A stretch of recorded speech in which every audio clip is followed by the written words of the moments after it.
Hey, welcome back! I'm really glad you're here today because this video is one that I think a lot of English learners have been waiting for, even if they didn't know it yet. Let me ask you something. Have you ever studied English for months, maybe even years, and you know the words? You've practiced them, you've read them, you've watched videos just like this one, but then, the moment someone speaks to you in English in real life, everything disappears. Your mind goes blank. Your heart starts beating faster.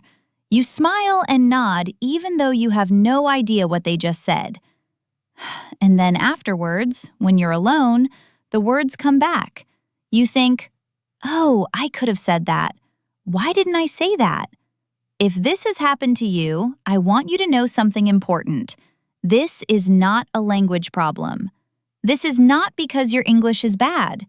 This happens to shy people all over the world, even people who are actually very good at English. Today, we're going to talk about exactly why this happens, and I'm going to give you 3 simple things you can start doing today to fix it. Let's start from the beginning. So why does English freeze up in real conversations? It comes down to something called performance anxiety. And it's very natural. Your brain isn't broken. It's actually trying to protect you. Here's what happens inside your brain when you're a shy English learner in a real conversation.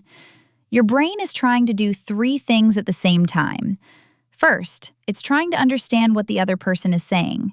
Second, it's trying to think of what you want to say. Third, it's judging you. It's asking, will I make a mistake? Will they laugh? Will I sound stupid? That third voice, the judging voice, is the problem. It takes up space in your brain that you need for the first 2 things. And when there's not enough space, everything crashes. The words disappear. This is why you can answer questions perfectly in a quiet room by yourself, but the moment there's a real person in front of you, everything is gone. It's not your English that fails you, it's the pressure. And here's the good news. Pressure is something we can work with. You don't need to remove the pressure completely. You just need to reduce it enough so your brain can work normally again. Let me show you how.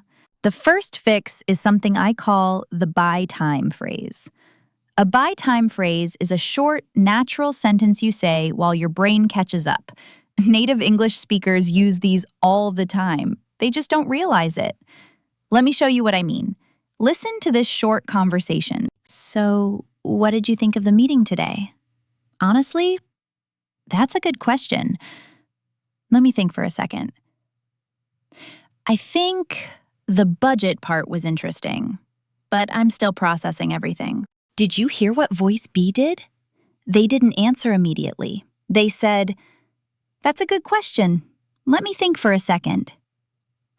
That's a buy time phrase. It's completely natural. Nobody thinks it's strange. In fact, it makes you sound thoughtful, not slow. Here are 5 buy time phrases you can start using today. Number 1, that's a good question. Number 2, let me think about that. Number 3, give me just a moment. Number 4, that's interesting. I haven't thought about it that way before. Number 5, where do I start? These phrases do something very important. They give your brain 3 to 5 seconds of breathing room. And 3 to 5 seconds is often all you need for the words to come back. Practice these phrases until they feel automatic. You don't want to think about them when you need them. You want them to come out by themselves. The second fix is something that might surprise you. Most shy English learners try to fix their freezing by studying more. They think, if I just know more vocabulary, if I just practice more grammar, then I'll feel ready.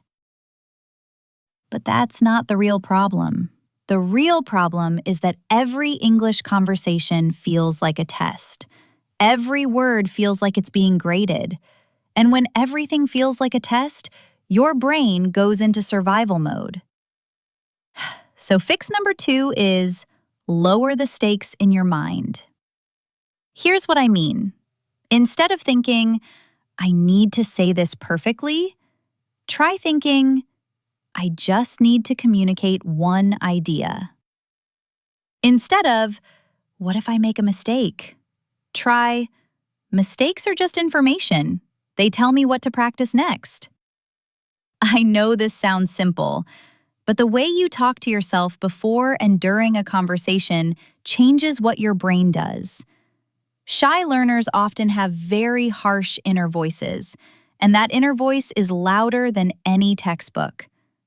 Let me show you this in a dialogue. Hey, are you going to the team lunch today? Oh no, I have to talk to everyone. What if I say something wrong? What if my accent is too strong? Maybe I should just say I'm busy. I'm not sure yet. Now listen to the same moment with a different inner voice. Okay, one sentence. I just need to answer this one question. Yeah, I think I'll go. What time does it start? Same level of English, same person, different inner voice, completely different result. The goal isn't to be fearless. The goal is to be brave enough for one sentence at a time. The third fix is what I call the recovery line. This is for the moment when you've already frozen. The words already disappeared. There was a silence that felt too long. And now you feel embarrassed and you don't know how to get back into the conversation. Most shy learners do one of two things at this point. They either completely shut down and go quiet for the rest of the conversation, or they try to change the subject awkwardly, which feels even worse. Instead, I want to give you a recovery line, something you can say that is honest, natural, and gets you back into the conversation without embarrassment. Here are 3 recovery lines.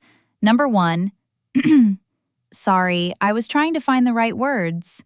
Number 2, excuse me, can you say that again? I want to make sure I understand. Number 3, I know what I want to say, but I need a moment to say it in English. These phrases do something powerful. They take the awkwardness and name it, which immediately removes the pressure, because the other person now knows what's happening, and most people will respond with patience and kindness. Let me show you. So, what did you do last weekend? Did you do anything fun? Sorry, I was trying to find the right words. We went to a new restaurant near my house. It was really nice. Oh, nice. What kind of food? Did you notice? Voice A didn't even react to the pause. The recovery line made it feel completely natural. The conversation moved forward. The pause wasn't the problem. Not recovering from the pause was the potential problem. And now you have the tool to recover. So let's bring it all together. Why does your English freeze up? Because your brain is trying to understand, speak, and judge you all at the same time. And the judging part takes too much space. Fix 1. Use a by time phrase to give your brain 3 to 5 seconds. Fix 2. Lower the stakes in your mind. One sentence at a time, not a perfect performance. Fix 3. Use a recovery line when you've already frozen. Name the moment, then move forward. None of these require you to study more grammar. None of them require a perfect accent. They just require you to practice responding differently, and that's something you can start today. If this video helped you, please subscribe. This channel was made specifically for shy English learners, people who know more English than they show, and I'd love to keep helping you. See you on Friday!